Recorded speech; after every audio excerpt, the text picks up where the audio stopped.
Hello, everyone. Welcome to Mystical Lodge Radio. This is Brother Thomas from SpiritusLumen.com, and I'm really excited for our guest here today. Sadhu Dah is with us, and he's going to be telling us about some things that I've been wanting to discuss at Mystical Lodge Radio, but have not had the expert until now.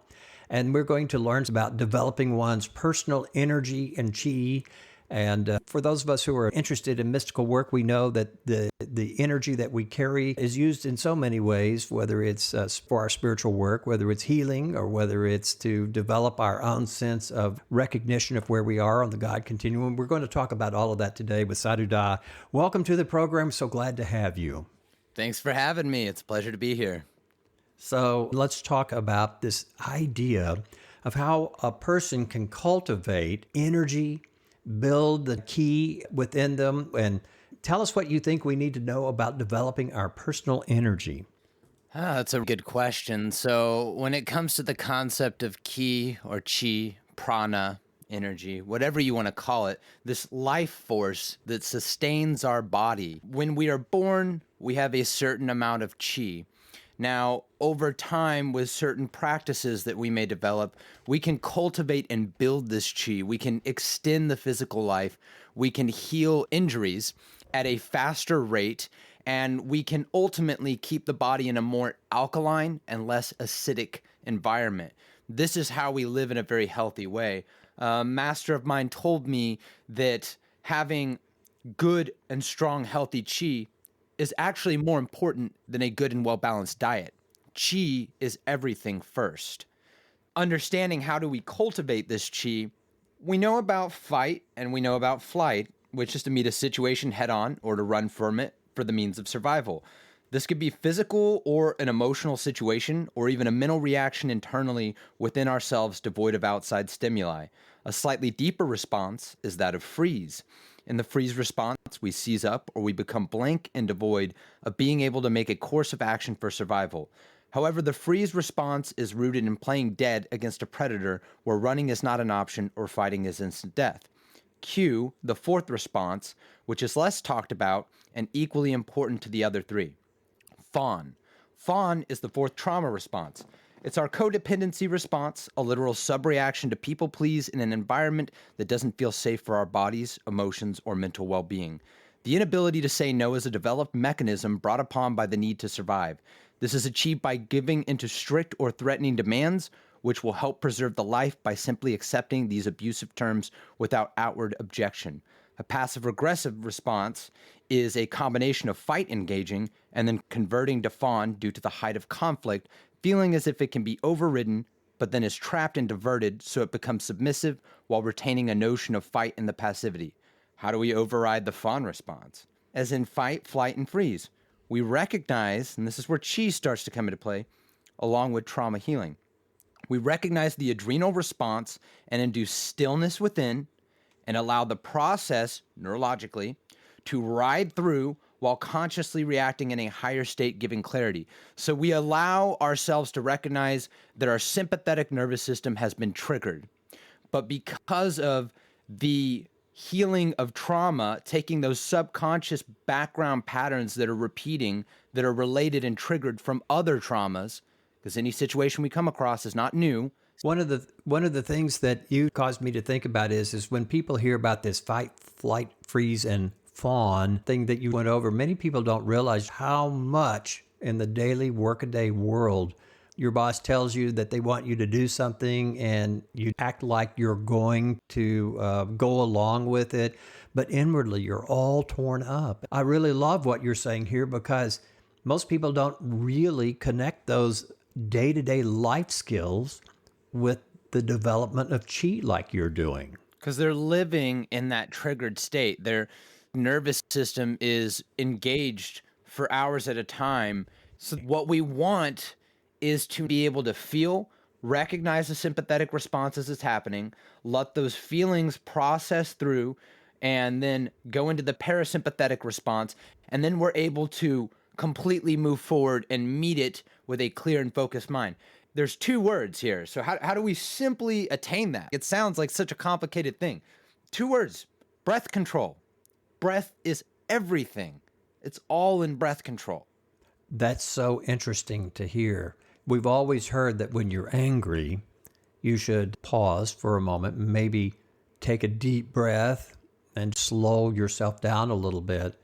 But there's a lot more to breath control than taking a breath and counting to 10. The first thing is when you hear something like that, the honest question someone needs to ask themselves is, okay, I counted to 10, I took a breath, and it didn't work. I'm still pissed. Okay. Well, how present were you with your breath? How aware were you in that moment? Were you truly breathing, or was breath just moving through your nervous system? That's the really There's important time question right there.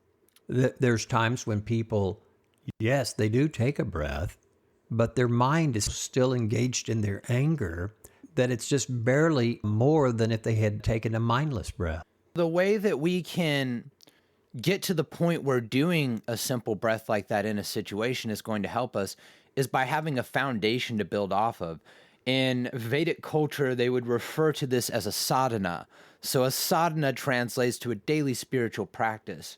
Now, for me, that is varying forms of qigong and gung fu. A common misconception from people that watch a lot of kung fu movies and might even practice martial arts is that gung fu is a violent and combative martial art. There's a lot of neck breaks, there's a lot of arm breaks, there's pretty much every move is treated as a knife strike and you're immediately killing your opponent. That's the brutality of it from an unevolved mind with no understanding of stillness and awareness. What we're actually doing is we're creating an expression, we're letting the expression move through our body, and we are merely aligning ourselves with the eternal Tao. In a sense, we are flowing with yin and yang. If I am receptively open and aware to a situation and I was applying gung fu, I like the way my Sifu describes this. So my Sifu says, yes, we're learning how to deflect a fist, we're learning how to counter strike, all these things. But there's actually something deeper that we're learning, and that's gung fu is everything. And this principle applies in the aspect of a fist is coming at you. So this is not just a fist.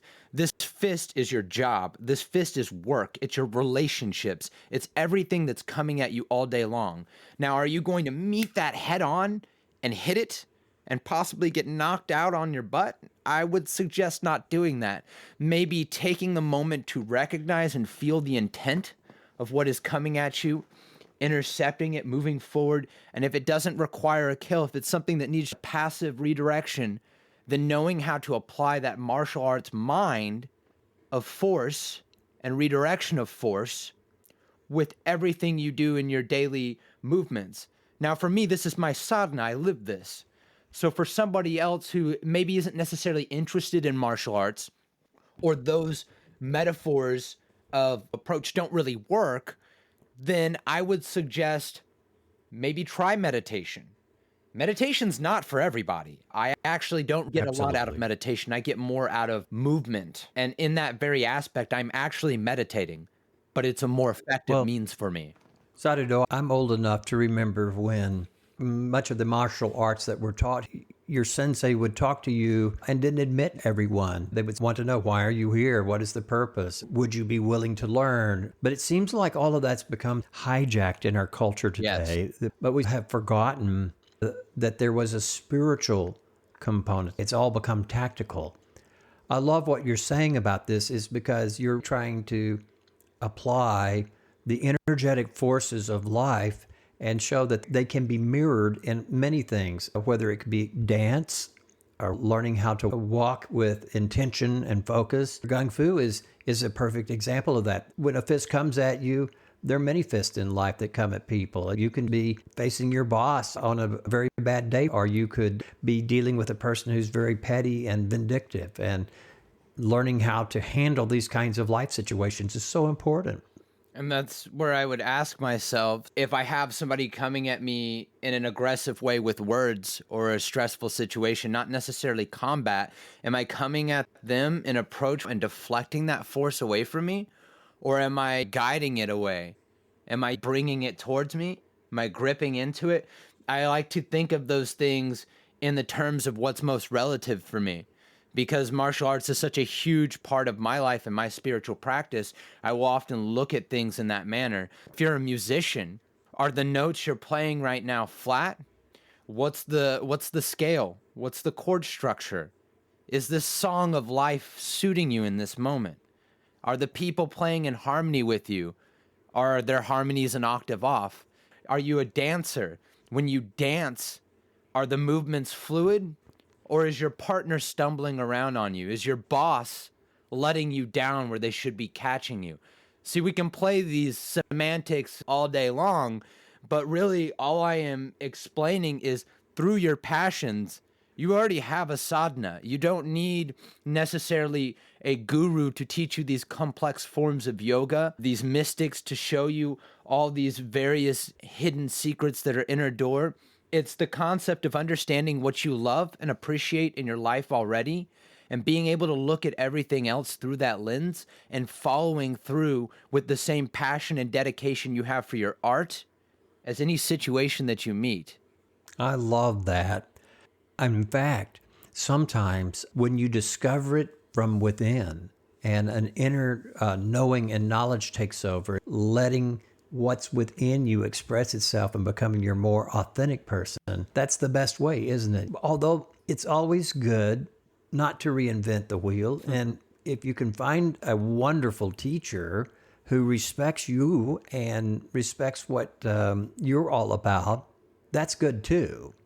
Well, let's talk about some of these ways that a person might, in everyday life, spend a little bit of time developing some of this inner chi that you've been discussing, because this playing with energy might be quite new to some of our listeners. First thing, I will share 3 techniques that are very simple, very easy to practice. One is going to come from a Western neuroscience and hypnosis approach.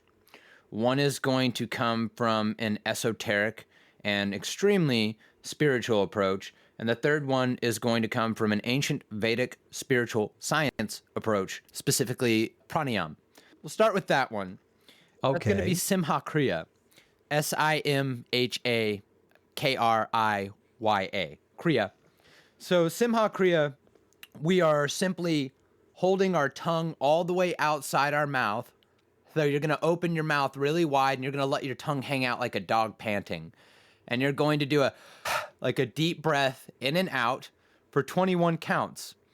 You might start coughing during that, and that's okay. What we're actually doing is, I can explain the deeper layer of that. So the purest chi is generated underneath the tongue.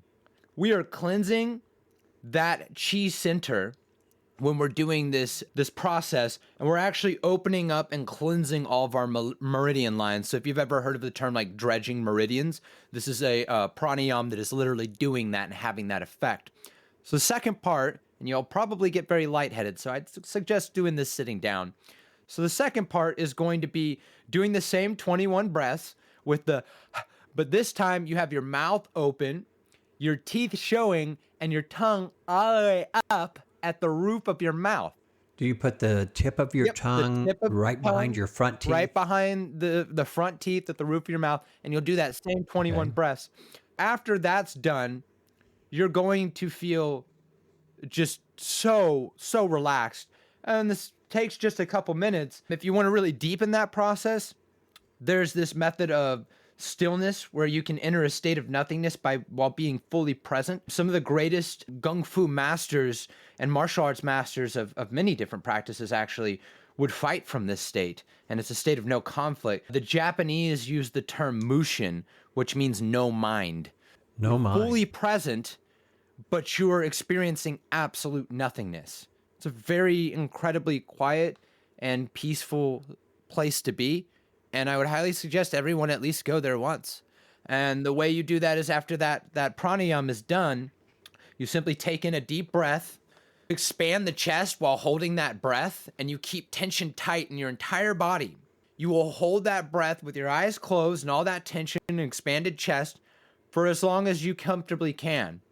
Then upon exhale, you will simply return to normal breathing and allow yourself to focus all of these energies. You don't have to try hard. Put your awareness towards it. Just focus all of these energies right here to this point, which is in between both your eyebrows, right in between both your eyebrows, and let it focus there. Notice and observe in your own body and mind how you felt before and how you felt after doing that process. And you make the decision for yourself if it was helpful or not. I'm willing to bet that it's going to have a noticeable effect that you yourself can tell. I know that it's going to have a very noticeable difference. Just in my own work with people, when we do certain kinds of spiritual work, we do something as simple as taking an easy 4 count in, 4 count out for about 5, 6 breaths, something like that. And you can visibly see people go into a much different state of relaxation than they were when they were all chatting it up before the class and things like that. But what you're trying to do is to recharge the battery Yes. of the human nervous system. I have to give all credit to David Snyder. He is arguably one of the best hypnotists in the entire world. He is Yes. absolutely incredible. And Snyder is Snyder. If anyone has any interest in studying some more of his work, you simply Google his name or find him on YouTube. He's got lots of videos. He's an incredible human being. So David Snyder teaches a process called neurogenic reprocessing. The simplified way of explaining it is just calling it spinning. So I feel that's a much easier roll off the tongue. Yes. So Okay. the subconscious mind, first you have to understand that it only understands color, vibration, and frequency. It doesn't speak the English language or any other spoken language. If we want to communicate with it, then it would make sense that metaphors are going to be the best way. What we do is we simply ask ourselves, if I had to think of where anxiety lived in my body, natural instinct, okay, so let's say for me, it's right in my stomach, okay? So, and it could be your shoulder, it doesn't matter where it is on your body. So understand where, whatever it is, whether it's happiness, anxiety, anger, fear, depression, wanting that promotion, it doesn't matter what it is. We can turn something up or we can turn it down. So that's the key concept to remember here. It doesn't matter what it is. We're identifying where this feeling lives in the body. So I know exactly where I carry the Right. tension. So Yeah. you would identify where that is, and then you simply place your hand there. And now, if we had to give, so I'm using the example of anxiety. If I had to give this anxiety a color, what color would I give it? Well, I guess it's like a brownish yellow. It's kind of gross color.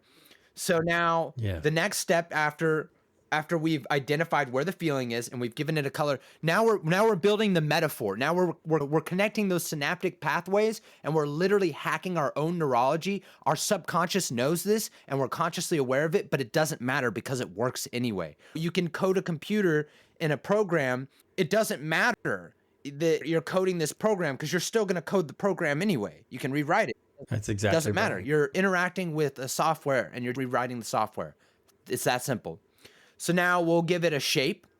And if you want to then give it texture, is it hot? Is it cold? I find it's a lot simpler for most people to identify where it is, give it a color and give it a shape. Yellowish, brownish, like weird oblong ball. We're engaging. So on a Western mindset, psychologically speaking, we are engaging our imagination. We have fully connected rapport with our subconscious and our conscious mind. In an esoteric sense, spiritually speaking, we're actually playing with chi at this point with this next step. So now what we are going to do, and if you got to just make it fun and play with your imagination and you're not necessarily down with the chi, doesn't matter, this will work anyway. Take that oblongish, yellowish brown ball that's my anxiety out of my stomach, and I grab, and it's like pulling tissues out of a box. I'm making sure I'm grabbing it all, so I'm engaging all of my neurology. I'm getting my muscles, the fibers, everything moving in my body. So now when I feel like I've got it all out of me, I'm holding it in front of me. So I have this invisible ball in front of me, and it's like you're holding a basketball, one hand on each side. Simply intuitively allow yourself to know what direction it's spinning in. For me personally, it's spinning clockwise. So now we're Okay. going to stop the spin. I liked that it was spinning clockwise. It was spinning slow in that direction. If you don't like the direction, then when you stop it, you'll spin it in the opposite direction. So if you like the direction it's spinning in, stop it, and then continue the speed when you spin it again in that direction. If you don't like it, stop it, go in the opposite direction. We're going to do this a minimum of 60 spins. So now you're going to start spinning it in the direction you want to spin in it. I'm fully engaging my neurology right now. I'm spinning it like I'm spinning a ball in my hands. I'm getting myself engaged fully. And then only once it's spinning wildly out of control and there's no way to ever go back in the other direction, you slam it back in where you took it out. Take a deep breath, and you've let that saturate and integrate throughout your whole body, your chi structure, your neurology on a physical level. I mean, this is deeply reprogramming you.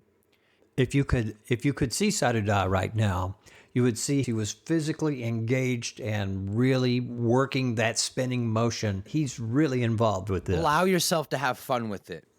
That's the biggest part of it. Yeah. Allow yourself to have fun. Don't take yourself too serious.